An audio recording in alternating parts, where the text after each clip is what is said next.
Jamani, mimi si ndio mwenyekiti wa kanda? Nisikilizeni waandishi wa habari na muandike vizuri. Kwa sasa namleta aliyekuwa mbunge wetu wa miaka mingi sana pale Ubungo, lakini pia ni kamanda sana wa chama, Kamanda Mnyika. Karibu sana uzungumze na wananchi wa Arusha mjini. No reforms, no reforms. Sasa ndugu zangu wa Arusha, hoja za kudai reform za mapungufu ya katiba, ibara ya 74(1), 74(5), 74(12), 74(10), 41(7), hoja hizo, hoja sisi tumekusha zizungumza sana kwenye majukwaa, kwenye mazungumzo. Lakini kwa sababu niko Arusha, nisemee jambo moja, kwa kuwa Arusha hii ni makao makuu ya mahakama ya Afrika. Zipo kesi mbili zilifunguliwa mahakama ya Afrika hapa Arusha na zikahukumiwa.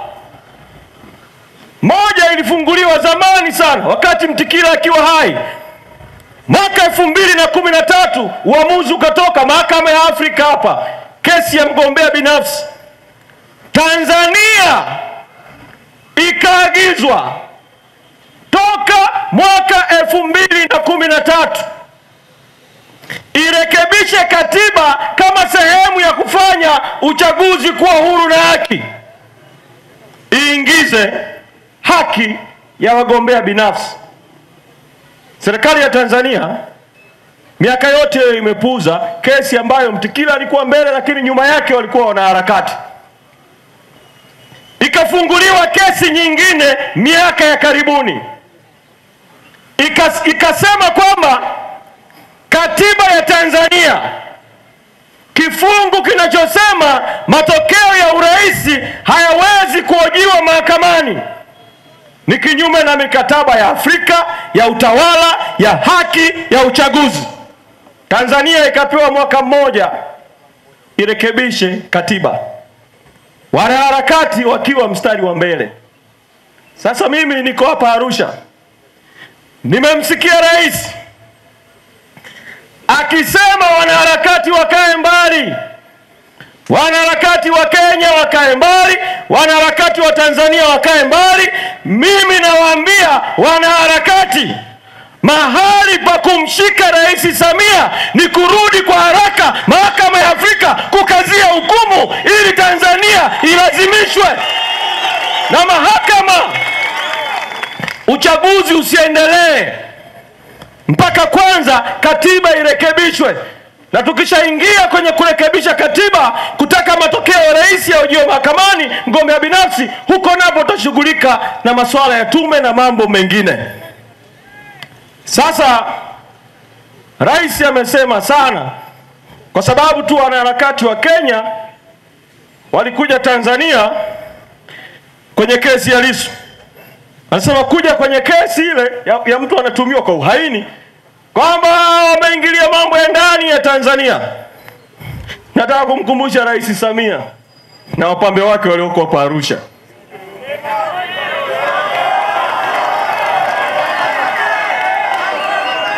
kule Zambia aliyekuwa rais Kaunda alishtakiwa kwa uhaini.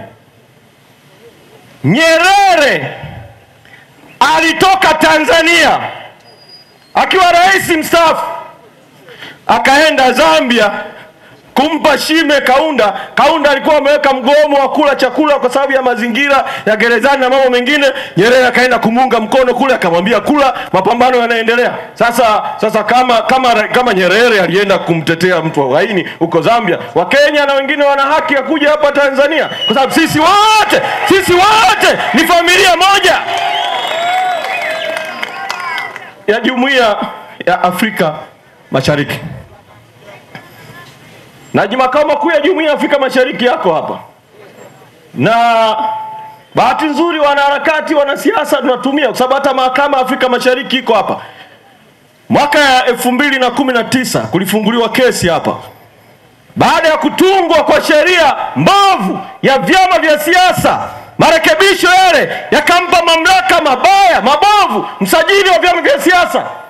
Kesi ilifunguliwa hapa Mahakama ya Afrika Mashariki, ikasema ile sheria hiyo inayompa mamlaka ya ovyo msajili wa vyama vya siasa, sheria ile ni batili, inakiuka mkataba wa Afrika Mashariki. Tanzania ifute sheria hiyo. Sasa ndugu zangu, kwa sababu mzungumzaji wetu mkuu leo ni makamu mwenyekiti, mimi nataka kumaliza na vitu viwili. Cha kwanza, leo ni siku ya pekee sana. Tarehe 28 mwezi Mei. Kwa sababu ndio siku ya kumbukumbu ya kuanzishwa kwa Chadema mwaka 92, kabla Chadema haijapata usajili wa kudumu tarehe 21 mwezi Januari mwaka 1993.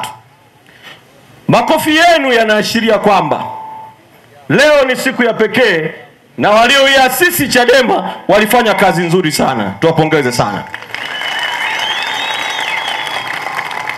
Kwenye mkutano mkuu wa chama wa tarehe 21 mwezi Januari mwaka 2025, siku ya kumbukumbu ya kusajiliwa kwa Chadema, tulipitisha maazimio mawili. Mkutano mkuu ulipitisha: moja, azimio la kuwaenzi waasisi wa chama; la pili, azimio la kuwaenzi waliouawa kwa sababu ya Chadema.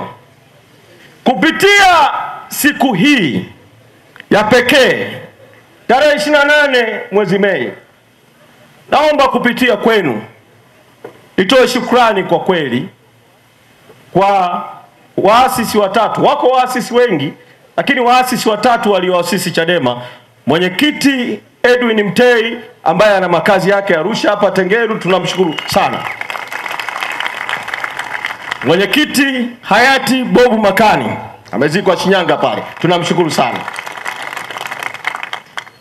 Tunamshukuru vile vile mwenyekiti wa tatu na mwenyekiti kijana muasisi wa Chadema, mwenyekiti Freeman Mbowe, tunawashukuru sana. Chadema ni safari ilianzishwa ikiwa na madhumuni, falsafa, itikadi, misingi. Katika safari hiyo toka mwaka 92 kuna kupokezana uongozi. Sasa uongozi uko chini ya mwenyekiti Tundu Lissu na makamu mwenyekiti John Heche. Ninawaomba watu wa kaskazini, kwa sababu mimi ni mwenzenu vile vile wa kaskazini. Kwa upande, baba yangu ni Msukuma, kanda ya Ziwa Victoria. Mama yangu ni Mpare wa Kilimanjaro Kiurio, kwa hiyo Wachaga ni watani zangu. Kaskazini hii Sakina hapo nimewahi kuishi hapo Arusha, Sakina nikiwa mdogo, lakini vile vile sekondari nimekwenda kusoma Maua Seminari Kilimanjaro. Kwa hiyo nawafahamu vizuri watu wa kaskazini. Nawaomba watu wa kaskazini, nawaomba sana, Chadema iko katikati ya vita kubwa sana ambayo watawala wanaipiga dhidi ya Chadema. Vita hiyo lengo kuu ni kukwamisha no reforms no election.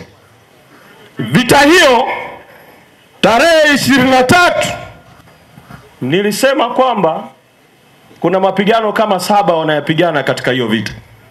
Leo kwa sababu ya muda nisiyazungumze, lakini naomba, kwa sababu tuko hapa soko kuu na lile bunge kule bungeni alitimizi wajibu wake.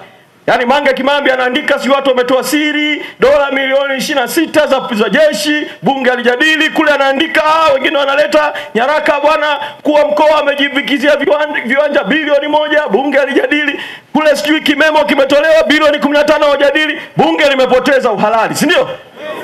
Sasa sisi leo hili liwe bunge letu hili la soko kuu, na nyinyi wote ni wabunge, nataka tupige kura, na mimi naomba nijiteue kuwa speaker wa bunge hili, na nitawahoji kura 3.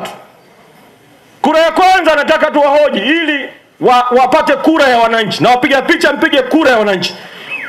Wale mnaosema bila mabadiliko hakuna uchaguzi, no reforms, no election, vidole viwili juu.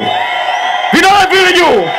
Vidole viwili juu. Sasa pamoja na kura ya vidole kule bungeni si wanasema ndio, si ndio? Sasa sisi tuseme no reforms, no election. No reforms, no election. No reforms, no election. No reforms, no election. No reforms, no election. Asanteni sana. Kura ya pili. Kura ya pili. Sisi tukiwaambia wafanye reforms, wao wanasema huu ni mwezi Mei, muda utoshi, uchaguzi huko Oktoba, bunge linavunjwa tarehe 27. Sisi tunawaambia kama mnasema muda utoshi, sisi tuko tayari uchaguzi usogezwe mbele mpaka kwanza reforms zifanyike. Sasa hayo makofi peke yake hayatoshi. Bunge hili lipige kura ya vidole. Wale mnaunga mkono kwamba uchaguzi uahirishwe, vidole viwili juu.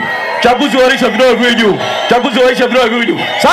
Sasa tuwaambie kwa sauti, wasikie sauti ya watu, kwa sababu sauti ya watu ni sauti ya Mungu. Tuseme tuko tayari uchaguzi uahirishwe. Tuko tayari uchaguzi uahirishwe. Tuko tayari uchaguzi